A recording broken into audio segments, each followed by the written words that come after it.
बीते दिनों जिला कांग्रेस कार्यालय में स्थानीय दिवंगत कांग्रेस नेताओं को श्रद्धांजलि अर्पित की गई। इस सभा में विधायकों की अनुपस्थिति को लेकर वरिष्ठ कांग्रेस जनों ने तीखी प्रतिक्रिया दी थी। विधायकों के बारे में कई बातें कही गईं। इस श्रद्धांजलि सभा के भाषणों पर ऐतराज जताते हुए 25 अगस्त को जिला पंचायत अध्यक्ष के निवास पर प्रेस वार्ता आहूत की गई, जिसमें श्रद्धांजलि सभा की कुछ बातों को अनैतिक आचरण बताया गया। लेकिन किसने ऐसा कहा और क्यों कहा, इस बारे में नाम लेने से भी बचते हुए नजर आए। प्रेस वार्ता में जिला पंचायत अध्यक्ष सम्राट सरस्वार ने कहा कि मैं वहां पहुंचा था तो उम्मीद लिल्हारे का भाषण हो चुका था। फिर मैंने जो सुना उस पर अपने वक्तव्य में कहा कि हमें किसी भी जनप्रतिनिधि या पदाधिकारी के बारे में अपशब्द कहने से बचना चाहिए। जो कुछ कहा गया उसमें कई तरह की गलत बातें भी शामिल थीं। मैं आप लोगों के समक्ष ये बता देना चाह रहा हूँ, इन सब कृत्य में मेरा कोई हाथ नहीं था। मेरे साथ में हमारे बड़े भाई आदरणीय भीम फुलसुंगे जी भी है, साथ में पन्ना शर्मा जी भी थे, साथ में हमारे कई नेता लोग थे। सभी ने वहाँ से उठ के अपना अपना चले गए, लेकिन मैं ऐसा फंसा रहा। मुझे बोला गया कि बस इसके बाद आपको भाषण देना है और श्रद्धांजलि के जो फूल अर्पण करना था वो भी मुझे बोल के बोला गया कि जब हम बोलेंगे तब आपको श्रद्धांजलि देना है। हम सम्मान के साथ आपसे श्रद्धांजलि करवाना चाहते हैं। लेकिन बड़े दुख की बात है कि उस कार्यक्रम में कुछ लोगों ने हमारे पार्टी के वरिष्ठ नेताओं को भला बुरा कहा, चाहे उनका व्यक्तिगत कोई द्वेष हो या जो भी हो। लेकिन उसमें मुझे बिल्कुल पता नहीं था कि ये कार्यक्रम श्रद्धांजलि का है या किसी को नीचे दिखाने का है या राजनीति करने का है। मेरा कोई भी इंटेंशन नहीं था उस कार्यक्रम में इस तरीके का अभद्र व्यवहार और अभद्र बातें कोई मंच के सामने, मंच से पत्रकारों के सामने दे। मैंने अकेला छोड़ दिए वाली बात वो नहीं थी।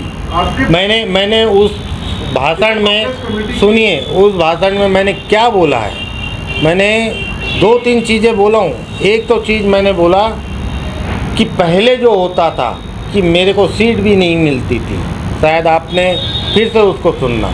दूसरा मैंने बोला कि अपनी लाइन आप आगे बढ़ाए, लोगों की लाइन छोटी करने के अलावा, क्योंकि हम जो ये उटपटांग यहाँ से जो बातें करते उसका फ़ायदा दूसरी पार्टी, भारतीय जनता पार्टी उठाएंगी। ये सब चीज़ें मैंने बोला था। आपने बोले कि मैं जब पार्टी कार्यक्रम में जाता हूँ तो बैठने की सीट भी नहीं मिलती। बिल्कुल बोला था, बिल्कुल बोला था। क्यों बोला था? क्योंकि वहाँ पे कुछ लोग ऐसे भी बैठे थे कि जो मेरे को सीट नहीं देते थे, जो आज मेरे लिए इतना बोल रहे हैं। और दूसरी चीज़ मैंने बिल्कुल ये बोला कि कई जगह कांग्रेस के बड़े नेता मेरा भी साथ नहीं देते, बोला था मैंने। लेकिन वो बोलने का मेरा मतलब दूसरा था जिसको आप अभी वो ले रहे हैं। मैंने कई जगह मैंने अपनी जो मेरे कार्यक्रम या काम जो है, जिला पंचायत का जो मेरा काम है, उसमें मैंने काफ़ी चीज़ों के लिए अपने नेताओं से बात किया। लेकिन कई बार मैंने भी महसूस किया कि मेरे को उतना साथ नहीं मिल पा रहा है जो मैंने जनरल वे पे बोला है, उसको आप अदरवाइज लेकर न लें। आप उतने बड़े कार्यक्रम वार्ता में शहर कांग्रेस अध्यक्ष श्याम पंजवानी ने कहा कि हमारी पार्टी लोकतांत्रिक है और यहां पदाधिकारियों को अपनी बात रखने की आज़ादी है, लेकिन श्रद्धांजलि सभा में कुछ बातें ऐसी कही गईं जो अनैतिक आचरण की थी। अगर कोई शिकायत किसी से थी भी तो इस बारे में प्रदेशाध्यक्ष और फोरम में अवगत कराते। सार्वजनिक तौर पर ऐसा कहना उचित नहीं है।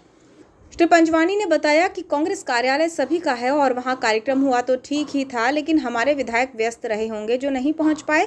मैं बाहर था इसीलिए नहीं आ पाया। वार्ता में सवाल पूछे गए कि जिलाध्यक्ष पद पर संजय उइके को दोबारा बनाया जाना क्या संदेश देता है।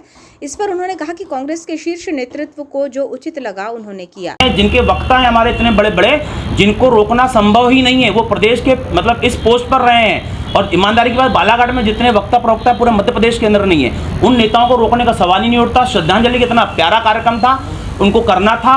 निश्चित तौर पर कांग्रेस कार्यालय उनका खुद का है, ना कोई चाबी देने की जरूरत है, ना रोकने की जरूरत है। हम मानते हैं कि बहुत अच्छा कार्यक्रम था। उस कार्यक्रम के बीच में ये जो अव्यवस्था फैली और हमारे नेताओं के बारे में बोला गया, उसका विरोध है, उसकी तकलीफ है। देखिए, अगर श्रद्धांजलि कार्यक्रम था, अच्छा कार्यक्रम था, आप ये मान करके चल रहे हैं जी, उसको रोकने के लिए क्यों प्रयास नहीं किए? देखिए, अगर गुटबाजी होती है रोकने में तो सबसे पहले सम्राट भैया को रोकते, हमारे कल्लू सोनी जी को रोकते, पन्ना शर्मा जी को, ये तो पदों पर बैठे हुए ना।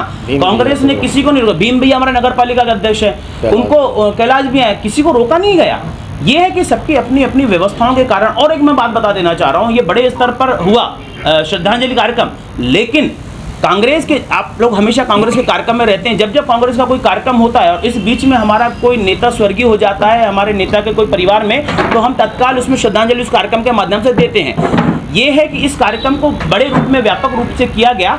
उस कार्यक्रम में अनुपस्थिति होने का कारण विरोध नहीं था, सबके अपनी व्यस्तता थी। मेरा भी जबलपुर जाने का था, मैंने हमारे नेता रहीम भाई, मेरे शहर अध्यक्ष थे, पूर्व शहर अपना उपाध्यक्ष रहे हैं जिला कांग्रेस कमेटी के, उनको व्यक्तिगत रूप से फ़ोन करके भी बता देते कि भैया मैं बाहर हूँ और मैं जैसे लौटूंगा तो आ जाऊँगा। तो इसमें कोई गुटबाजी वाली बात नहीं थी। श्रद्धांजलि का कार्यक्रम शानदार था। उसका नतीजा था कि हमारे जिला कांग्रेस, जिला पंचायत के अध्यक्ष वहाँ पहुँचे, हमारे कल्लू भैया पहुँचे, भीम भैया पहुँचे, तो गुटबाजी कैसे हो गई इसमें? देखा जाए तो ये वार्ता श्रद्धांजलि सभा के भाषणों पर आक्षेप को लेकर थी, लेकिन वार्ता में जिला पंचायत अध्यक्ष और शहर अध्यक्ष दोनों ही विषय से हटकर बातें करते रहे और किसी भी पदाधिकारी जिन्होंने विधायकों को लेकर जो कुछ कहा था उस पर चुप्पी साधे रखी। ऐसे में सवाल यही था कि आखिर किसी का नाम नहीं लेना था तो फिर प्रेस वार्ता का औचित्य ही क्या था। एक तरह से कांग्रेस में गुटबाजी नहीं होने की जितनी भी बातें कही जाएं, लेकिन क्रिया और प्रतिक्रिया के बीच ये खाई स्पष्ट रूप से अब नजर आने लगी है।